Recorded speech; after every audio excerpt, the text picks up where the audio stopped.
दिनै चिरां जिल्लानि सिङाव थानाय बर' बिजोंनि आरो सरकारि फरायसालिनि बाहाय गोरायुं आरो गाहाय फोरोंगिरि सार मेडाम बिथांमोनखौ लानानै दुलाराय बर' फरायसा आफादजों लोगोसे मोन 20 जोंनि माहारियारि आरो धोरोम आफाद बिथांमोनहा जयै बेखौ बानजायदों आरो बियो जोबोद बाख्नायथाव। मानोना दिनैनि गुन गोनां सोलोंथाइखौ हास्थायनानै एबा चिरां जिल्लानि सोलोंथाइनि बे मोनसे दानि समनि थासारिखौ लानानै जोङो सावरायनायाव गोबां बाहाय माखासे उननि समनि थाखाय माखासे जेंनानि समाधाननि लामा बेखौ लानांगौनि थाखायबो दिनै बावहाय एजुकेशन डिपार्टमेन्टनि अफिसार्स आरो मानगोनां डिसि बिथाङाबो बावहाय बाहागो लाबाय आरो बेजों माखासे लामाखौ जों नुहुरो।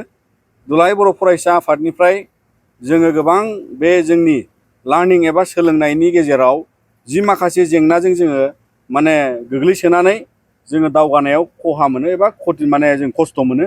दा गासै फरायसाफोरनि गुन गोनां सोलोंथाइ एबा सोलोंथाइ मोनथायखौ लांनांगौबा गुदि बिबाना बावहाय आसाम सरकार आरो बड'लेण्ड सरकारा माखासे जेंनानि समाधानखौ खालामनानै होनांगौआव दिनै जोङो बे मोनसे सावरायनायाव नुदों। जेरै फोरोंगिरिनि आंखालखौ थाबैनो सुफुंनांगौ, बेयो जोबोद गोनांथार आरो बेजों बावहाय साबजेक्ट हिसाबै मेथ्स साइन्स जोबोद जोंनियाव दाबो माने फोरोंगिरि गैयैनिनो जोङो दाबो बेवहाय गोग्लैसोनाय।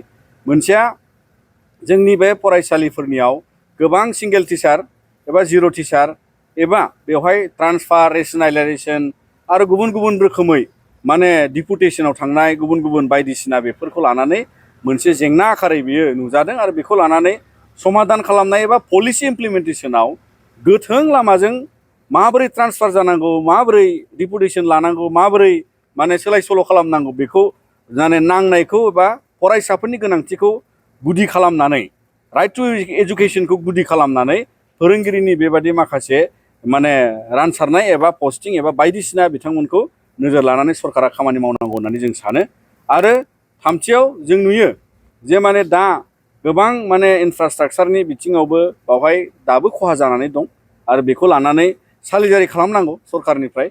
जेराव नांथारगौ जेराव गोनांथार बेफोर समाधानखौ एलपि स्कुल एमइ स्कुल बिथांमोना नोजोर लानानै खालामनानै होनांगौ आरो बिनि गेजेरजों जाहाथे जोंनि फरायसाफ्रा सोलोंथाइ मोनथायखौ सेकिउर्ड जायो। मानोना बे रैखाथिखौ हास्थायनानैनो संबिधानाव बियो फान्डामेन्टेल राइट। दा बिनिखायनो दिनै गुबुन गुबुन जेंनानि गेजेराव बेफोर माखासे एकदम गुदि जेंना आरो जायखौ लानानै गोबां आरो मोनसेबाव जोङो दुलाराय बर' फरायसा आफादा दिनै बावहाय मिथियो बिथांमोनहा गाहाय फोरोंगिरि एबा गोरायुं सारमोनहाबो फोरमायदों गोबां फोरोंगिरि बिथांमोनहाबो मटिभेसन जानांगौ दङ, इन्सपायर्ड जानांगौ दङ। मानोना जों मानि थाखाय दिनैनि जुगनि सोलोंथाइयाव बेबादि खामानि जे सोलोंथाइनि गेजेरजों जोंनियाव आंखालखौ सुफुंनो थाखाय सोलोंथाइया बिराद इम्परटेन्ट, सोलोंथाइया जोबोद गोनां आरो बेखायनो बेबादि जे माने जोंनियाव माने बे डेफिसिट एबा खम जानानै थानायखौ जों बांहोनो थाखाय जोङो बावहाय फोरोंगिरिनि साख्रि मावो। जोंनिफ्रा गोबां फोरोंगिरिनि साख्रि मोननानै दङ आरो बेखायनो बेयो मोनसे बिबान, बे मोनसे दायित्व होननानै जों खावलायगोन दुलाराय बर' फरायसा आफादनिफ्राय जे साफ्रोम फोरोंगिरिया जाहाथे गावनि फरायसाफोरखौ गावनि असे उननि आंखालखौ सुफुंग्रा साफा साफा गोरों गोरा जानांगौ, बिनि थाखाय बिथांमोना नोजोर लागोन आरो बिथांमोना फरायसालिफ्राव गाहाय फोरोंगिरिजों लोगो जानानै आरो गोरायुंफोरजों टिमाव थानानै जयै फरायसालिखौ माबोरै साबना हामना खालामनो हायो बेखौ जाहाथे नोंथांमोनहा नोजोर बोगोन। फरायसालियाव नोंथांमोननि आब्रुथिजों फरायसाफोरनि आब्रुथि जौगानाय आरो दावगानांगौनि थाखाय जोबोद दाबो माने बियो जोंनियाव माने मा होनो बेखौ इंराजियाव डिफिसिट होनदोंमोन आरो बेखायनो बे आंखालखौ सुफुंनो थाखाय दिनै नोंथांमोनहानो दिनैनि समाव फोरोंगिरि जानानै दङब्ला बे नोंथांमोननिनो गुदि बिबान आरो बेखौ लानानै जों दुलाराय बर' फरायसा आफादाबो आसा खालामो बिमा बिफा बर' समाज बेयाव जों मोनसे खावलायनो लुबैदों। दिनै बाहाय गोबां बाथ्रा बेरखांदों। सरकारि फरायसालिनि जिहेथु सार आरो मेडाममोन दङ, बिथांमोना मोनसे खावलायनाय लाखिबाय आरो जों दुलाराय बर' फरायसा आफादनि जानानै आं नोंथांमोननि गेजेरजों बेखौ खावलायहरनो लुबैदों जे माने सरकारि फरायसालियाव फोरोंनांगौखौ जोंनि बिमा बिफा नोंथांमोनहा माखासे पर्यायसिमाव गोबां माने बुजिनांगौ साननांगौ माखासे थासारि दङ। मानोना इउनिफर्म बिजाब गुबुन गुबुन बिथिंखौ सरकारा फ्रियैनो होजोबनांगौ जायो, बेखौ जों मोनो। बिनि अनगायैबो दिनैनि कारिकुलाम, दिनैनि एनसिइआरटिनि बिजाबजों लेखा फरायनानै सोरबा डक्टर इन्जिनियार जानायल' नङा, जोङो गावनि जिउ खांनो थाखाय गुबुन गुबुन खामानि सोरबा माने इन्डास्ट्रियाव फिसा फिसा लेबार जबाव सार्टिफिकेट नांगौनि थाखाय कनसेप्सुवेलि एबा बुजिनो हानाय समसिमाव दिनैनि एनसिइआरटि कारिकुलामा होजोबदों। बेखायनो सरकारि फरायसालियाव बेखौ गेबेङै दिनैनि बावहाय गोरों जोंनि रोंगौसा फोरोंगिरि सार मेडाममोनहा बे गेपखौ फोरमायदों जे जोंनि बिमा बिफाफ्रा दाबो सरकारि फरायसालियाव मानो गावनि फिसाखौ हरनो गोसो जाया बेखौ माने जाहाथे जोंनि गार्जेनफ्रा एसे सांग्रां जायो जों खावलायबाय। मानोना बेजों जोङो माने गोबां मुलाम्फा मोननो हायो आरो बिथांमोनहा ट्रेनिं मोननाय गोबां फोरोंगिरि दङ आरो गोदान गोदान फोरोंगिरि फैयोब्ला बिथांमोना वेल ट्रेन्ड जों फोथायो आरो बिथांमोना दानि गोदान जुगजों लोगोसे गोबां खाबजानाय बुजिनो हानाय बुजायनो हानाय गोहो दङ जों फोथायो आरो बेखौ लानानै जोंनि गुन गोनां सोलोंथाइया जोंनि फरायसाफोरनियाव दावगालांनांगौ आरो बेखायनो चिरां जिल्लानि नैबे दिनैनि बे बानजायनाया जोबोद ओंथिगोनां आरो उननि समावबो गुबुन गुबुन खोन्दोआव बेबायदि सावरायनायजों जोङो सोलोंथाइखौ दावगाहोनायाव बयबो बोलोफोरा नांगोन आरो बे जोंनि समाज माहारिनि बिबान।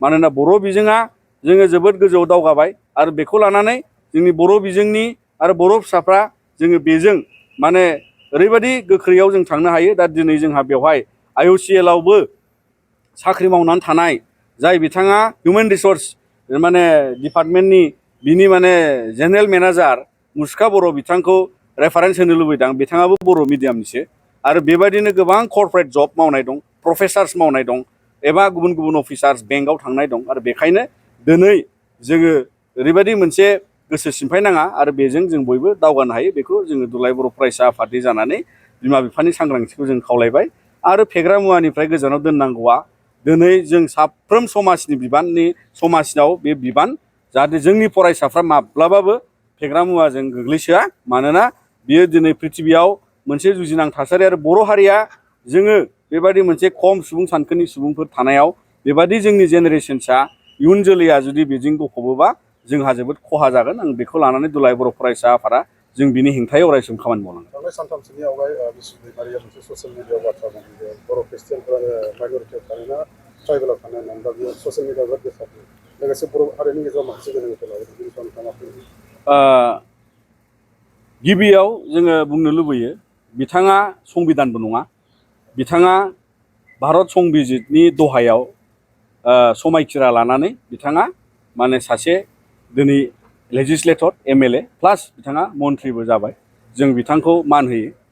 बेवहाय संबिधानिक जि माखासे मोनथायफोर थायो आरो जोङो जि क्राइटेरियाखौ लानानै जोङो ट्राइबेल बे अराय सम माने बियो सासे मानसिजों थैजासिम थायो आरो दिनै बर' हारिया बुहुमनि बर'फोर खौसे जा होननाय स्ल'गानजोंबो आरो बर'फ्रा गेरेमसा माहारि बा खुंथायाव बड'लेण्ड नांगौ गुबुन गुबुन रोखोमै पलिटिकेलि ससियेलि जयै बावहाय जेबो धोरोम बासियालासिनो बयबो जयै फैदों आरो बियो कनस्टिटिउसनेलि जोङो सिडिउल ट्राइब बे जोङो रिकगनाइज आरो बेवहाय सिडिउल ट्राइबआ माब्लाबाबो धोरोमजों फाराग जाया आरो बेखायनो बयबो सिडिउल ट्राइबैनो थायो आरो बेखौ लानानै जेबो बेले बेजे जानांगौ दं होननानै जों साना आरो बेबादिबो जानो नाङा। मानोना दिनै कनस्टिटिउसना जि मोनथायफोरखौ होयो बेखौ लायो। रिलिजियास माइनरिटिया जाय जाय धोरोमा माने कनस्टिटिउसनेलि माने बिथांमोना खम बिबांनि फोथायग्राफोर दङ इन्डियायाव। बुद्धिज्म दं, जैनिज्म दं, ख्रिस्टियानाबो माइनरिटि। दा बेवहाय दिनै गभर्नमेन्टनि सिस्टेमाव रावबो ट्राइबेलानो जा एबा ट्राइबेल ख्रिस्टियानानो जा डाबल बेनिफिट रावबो मोना। गभर्नमेन्टनि सिस्टेमा बेबायदि स्कलारशिपखौ रावबो डाबल मोना आरो गुबुन गुबुन सुबिदाखौ रावबो डाबल मोना। मानोना one wind' one benefit one scheme one scholarship one student बेबादि मोनसे पलिसियाव गभर्नमेन्टआ सोलियो आरो बिनि थाखायनो बेफोरजों गुलाय गुजाय जानांगौ जोंनि बर'नि खौसेथिखौ सिफायनाय एबा बर'नि खौसेथिया गावस्रानांगौनि जेबो सोमोन्दो गैया आरो बेखायनो बिथांमोनहाबो संबिधाननि सिङाव थानानैनो खोथाफोरखौ बुंनांगौ। संबिधाननि गोजौआव थानानै बाथ्राफोरखौ बुंनाङा जों बिथांखौ खावलायबाय। मानोना बियो संबिधानिक मोनसे बिथा माने डिसिसन आरो जायखौ संबिधाननि सिङाव थानानै लेजिस्लेटर्सफ्रा मन्थ्रिफ्रा हाबा मावनांगौ। नोंथांमोना बेबादिनो सोलिनांगौ आरो संबिधाननि गोजौआव थानानै बाथ्रा बुंनाङा जों नोंथांखौ खावलायबाय आरो उनाव जाहाथे बेबादि बेले बेजे बाथ्रा बुंनाङा दुलाराय बर' फरायसा आफादनिफ्राय जों बेखौ हास्थायो। दिनै जोङो दुलाराय बर' फरायसा आफादनिफ्राय पलिसि लेभेलाव बिथांमोनहा जेखौ गोबां बाहागो थायो एकाडेमिक बाहागोआव दिनै बिजाबनि ट्रान्सलेसन जानाय, बिजाबा जोंनो थोजासे सम मथे मोनफैनाय, गुबुन गुबुन बे जेंनाखौ लानानै बिथांमोननियाव जों दाबो कनक्रिट पलिसि नुवाखै। आरो बे समाधाननि सायाव जोङो दुलाराय बर' फरायसा अरायसम थियारि। जोङो गभर्नमेन्टखौ गोबां खेब खावलायबाय, बेखौ नांगौबा बर' मिडियामनिखौ टेक्सट बुक कर्प'रेसनखौनो आलादा खालामनानै बड'लेण्डआवबो हरनो हायो। आरो बेखौ लानानै सिगांनि सरकाराबो बे इनिसियेटिभखौ लादोंमोन। बेफोरो मोनफा मोनफा पलिसि। आरो गुबुन मोनसेया जाबाय जे बर' मिडियामनि टिचार रिक्रुटमेन्टखौ लानानै दिनै गोबां आसामावबो बेले बेजे जानो नागिरो। आरो जायखौ लानानै बे पलिसि इमप्लिमेन्टेसनाव रिटायारमेन्टनि सिगांनो स्कुलनि डेटा थायो, फोरोंगिरिनि डेटा थायो।